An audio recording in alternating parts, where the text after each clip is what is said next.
Transformer हम पढ़ रहे थे। ट्रांसफार्मर एक ऐसी इलेक्ट्रिकल डिवाइस है जो एसी वोल्टेज को या तो बढ़ा देता है या कम कर देता है। सही है। हमने कहा था इसकी दो साइड्स होती हैं, एक प्राइमरी और एक सेकेंडरी। ये उसका सिंबल था। प्राइमरी पे आप इनपुट देते हैं और सेकेंडरी से आप आउटपुट लेते हैं। ईपी का मतलब है प्राइमरी वोल्टेज, ईएस का मतलब है सेकेंडरी वोल्टेज। अगर प्राइमरी का वोल्टेज कम है और सेकेंडरी का वोल्टेज ज़्यादा है तो इसको हम कहते हैं स्टेप अप। हमने वोल्टेज क्या कर दिया, बढ़ा दिया। और अगर प्राइमरी का वोल्टेज ज़्यादा है, सेकेंडरी का कम है, इसको हम कहते हैं स्टेप डाउन। हमने वोल्टेज क्या कर दिया, कम कर दिया।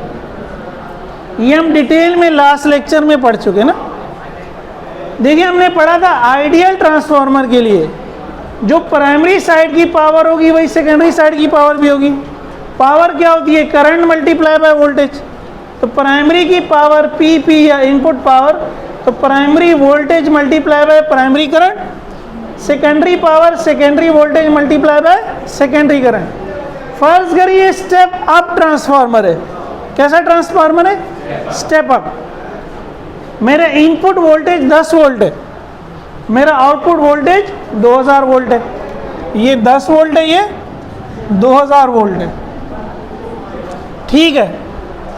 और मैं एज्यूम कर रहा हूँ कि जब मैंने इसको 10 वोल्ट दिए तो इसमें से करंट 20 एम्पियर गुजर रहा है। ये सारी एजम्पशन है आपको समझाने के लिए। जब मैंने दोनों को मल्टीप्लाई किया तो आंसर क्या आया, 200। प्राइमरी की पावर बराबर होनी चाहिए सेकेंडरी की पावर के। मैंने किया क्या है, वो जो हमने रेशो देखा था, मैंने 20 को 2000 बनाया। तो 20 2000 कैसे बनेगा, जब 20 100 से मल्टीप्लाई होगा। 20 मल्टीप्लाई बाय 100 क्या बनेगा, 2000। ऐसा है या नहीं है, 20 मल्टीप्लाई बाय 100 क्या बनेगा, 2000। ऐसे ही है। जितने टाइम्स करंट आप बढ़ाएंगे उतने, और वोल्टेज बढ़ाएंगे उतने टाइम्स करंट कम करना पड़ेगा, तभी प्रोडक्ट सेम आएगा। तभी प्रोडक्ट, जब वोल्टेज करंट को, वोल्टेज को आप 20 से मल्टीप्लाई कर रहे हैं और 100 से, तो करंट को 100 से क्या करना पड़ेगा, डिवाइड करना पड़ेगा।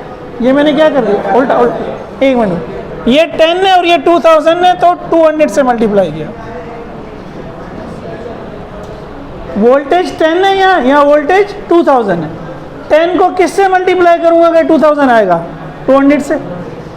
तो 10 मल्टीप्लाई बाय 200 2000 हो गया। यानी मैंने वोल्टेज को कितने गुना बढ़ाया, 20 गुना। अब देखिए प्रोडक्ट सेम होना चाहिए। प्रोडक्ट कब सेम होता है, एक क्वांटिटी को आप जिससे मल्टीप्लाई करो दूसरे को उसी से। बेसिकली ये 2000 कैसे आया, 10 मल्टीप्लाई बाय 20 से आया। 10 मल्टीप्लाई बाय 20 से आया। तो अगर यहाँ पे मुझे वही चीज़ चाहिए, अगली टर्म क्या 20, तो इसको क्या होना चाहिए, इसको 200 से डिवाइड होना चाहिए। अगर ये 10 मल्टीप्लाई बाय 200 है तो ये डिवाइड बाय 200 होना चाहिए। 200 से 200 कैंसिल हो जाएगा, वही बच जाएगा। लेकिन 10 मल्टीप्लाई बाय 200 ये क्या बना, 20000। और 20 मल्टीप्लाई बाय 200 क्या बचा, 0.1। समझ में आ रही है बात। जब आप वोल्टेज को बढ़ाएंगे तो करंट कम होगा, वोल्टेज को बढ़ाएंगे तो करंट, जब वोल्टेज को कम करेंगे करंट बढ़ेगा, तभी पावर सेम रहेगी, वरना पावर सेम नहीं रहेगी।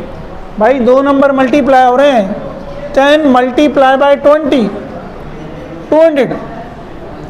आप कहते हैं मैंने इसको मल्टीप्लाई कर दिया 2 से, जवाब मुझे 200 ही चाहिए, तो क्या करना पड़ेगा, 20 को 2 से डिवाइड करना पड़ेगा, वरना तो वही आंसर आ ही नहीं सकता।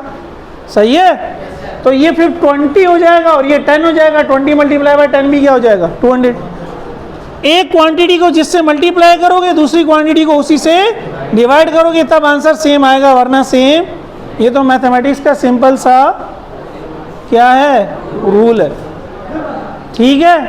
तो जब आप वोल्टेज बढ़ाओगे आप करंट कम कर रहे होगे, और जब आप करंट बढ़ाओगे तो वोल्टेज कम कर रहे होगे। सही है। अच्छा, इसी को यूज़ किया जाता है टेक्निक को, जब हमने बिजली, जिसको हम जब आप बिजली ट्रांसमिट कर रहे हो तो एक्चुअल वर्ड पावर होती है, क्योंकि वोल्टेज जाता है तो करंट आप उससे लेते हैं। वोल्टेज मल्टीप्लाई बाय करंट क्या होती है? पावर।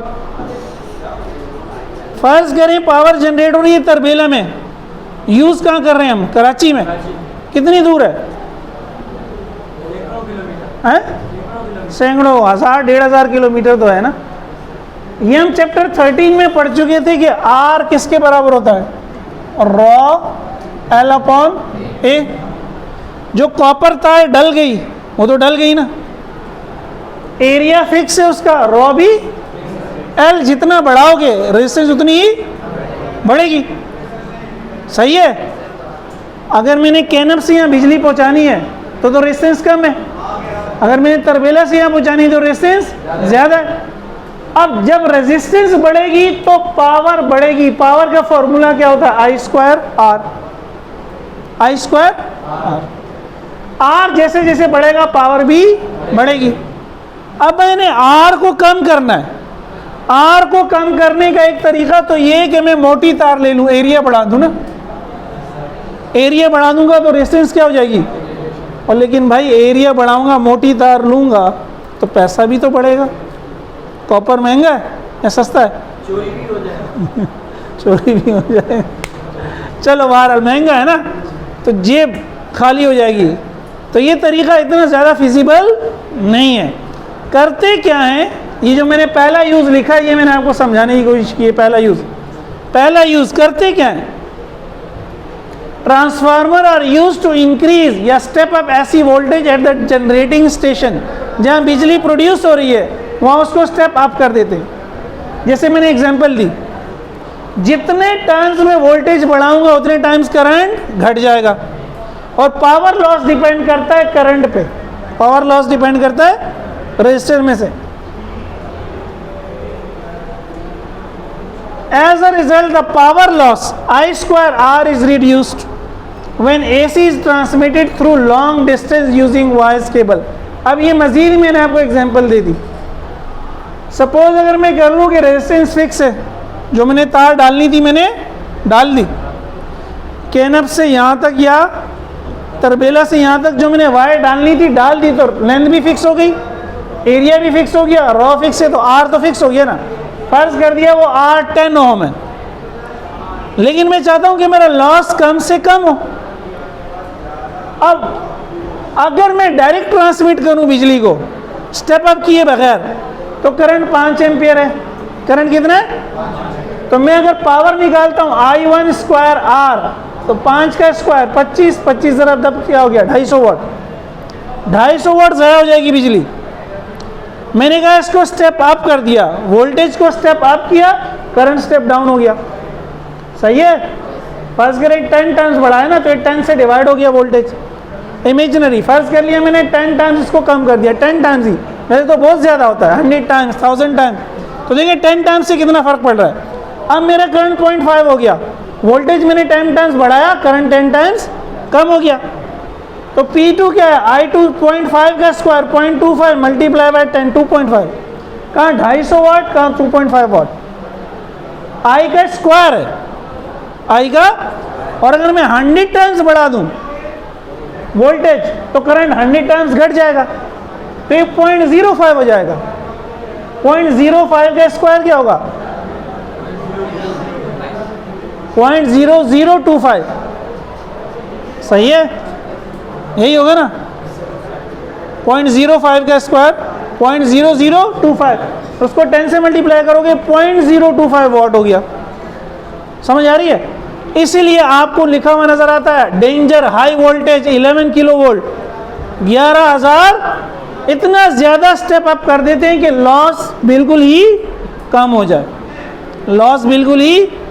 समझ आया भाई? वैसे तो आप रट लेते इसको, है कोई मसला नहीं था, लेकिन रीज़न ये अब जब हमारे घरों तक पहुंचता है, घरों पे हमें 11,000 वोल्ट नहीं चाहिए, 220 वोल्ट चाहिए। इसके आगे आप लिखना चाहें लिख लें, मैंने नहीं लिखा, यहीं से बात समझ आ जाती है।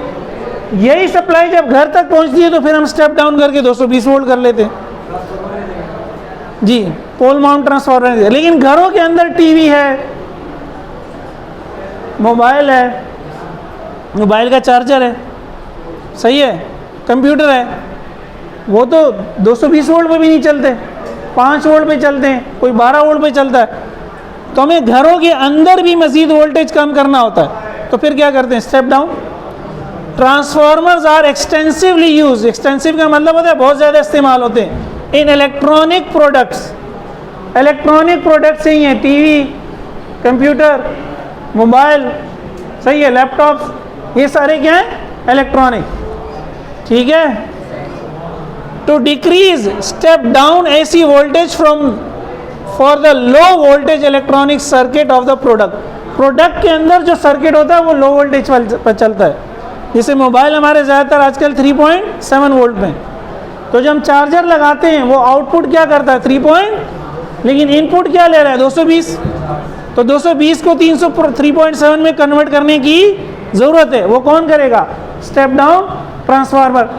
कंप्यूटर में बहुत सारी चीज़ें 5 वोल्ट से भी चल रही होती हैं, 3.3 वोल्ट से भी चल रही होती हैं, ठीक है, कहीं कहीं 12 वोल्ट भी यूज़ हो रहा होता है एक आध चीज़ों में, तो फिर उसके लिए भी क्या लगेगा, ट्रांसफार्मर लगेगा। वो क्या करेगा, सेकेंडरी के वोल्टेज को कम कर देगा। थर्ड जो इसका यूज़ है आइसोलेशन ट्रांसफार्मर। आइसोलेशन ट्रांसफार्मर क्या होता है कि वो प्राइमरी साइड को सेकेंडरी साइड से बिल्कुल अलग कर देता है, प्राइमरी और सेकेंडरी के दरमियान एक स्ट्रॉन्ग आइसोलेशन होती है। इसका फ़ायदा क्या होता है, ताकि शॉक ना लगे, ताकि ये याद रख लें, ये आगे की चीज़ें बहरहाल सिर्फ लिख दिया है मैंने। Isolation transformer are used to separate primary from secondary for safety reasons. आज तक ये सवाल आया नहीं है, लेकिन मैं बताया ना कोर्स रिड्यूस हो गया, एग्जामिनर के पास अब सवाल बनाने के ऑप्शन थोड़े कम हो गए, तो क्या पता वो दे दे। वैसे भी आपने रटने, ये तो आपने भूल जाना है, मुझे यकीन है।